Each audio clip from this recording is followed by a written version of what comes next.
राहुल शिवाले जी ने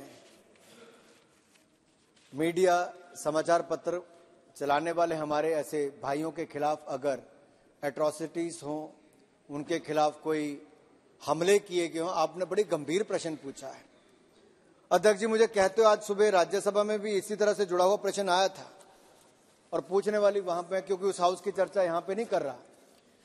लेकिन अब मैं एक राज्य बंगाल की ही बात करूं, क्योंकि कानून व्यवस्था एक राज्य का विषय है और राज्य को ही हमारे पत्रकार भाइयों को बहनों को सुरक्षा मुहैया करवानी है।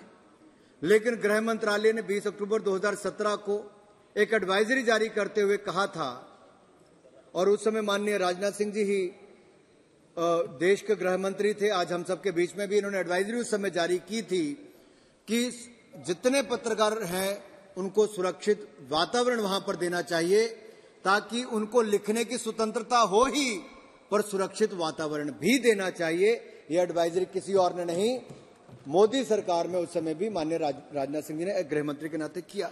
पीआई हमारे मिनिस्ट्री ऑफ इंफॉर्मेशन ब्रॉडकास्टिंग ने भी समय समय पर कहा, और हमारे प्रेस काउंसिल ऑफ इंडिया ने भी सुओ मोटो ऐसे केसेस को लिया है और उसके ऊपर कार्रवाई करने का काम भी किया।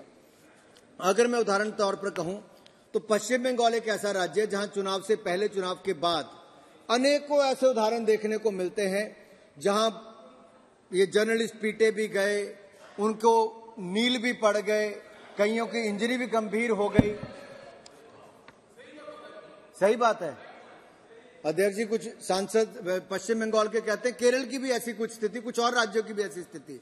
तो मैं राज्य वाइज ज्यादा नहीं जा रहा, लेकिन ये कहूंगा सुरक्षा मुहैया कराना, लॉ एंड ऑर्डर स्थिति राज्य की है और मुझे पूर्ण विश्वास है कि वो इस बात का ध्यान रखेंगे। कईयों ने तो रेड करवा दी, फर्जी मुकदमे कर दिए पत्रकारों पर और पत्रिकाओं पर। ऐसा लोकतंत्र में नहीं करना चाहिए, इसमें देश की छवि भी खराब होती है और फ्रीडम ऑफ प्रेस के नाम पर भी प्रश्न चिन्ह खड़ा होता है। तो मेरा सभी राज्यों से अनुरोध है, इस तरह की घटनाओं पर अंकुश लगाएं, हमारे मीडिया के मित्रों को सुविधाएं दें, सुरक्षित वातावरण दें।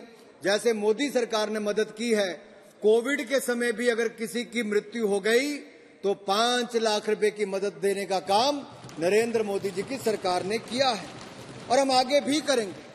यह हमारा कर्तव्य है हमारे मीडिया के भाइयों और बहनों के प्रति।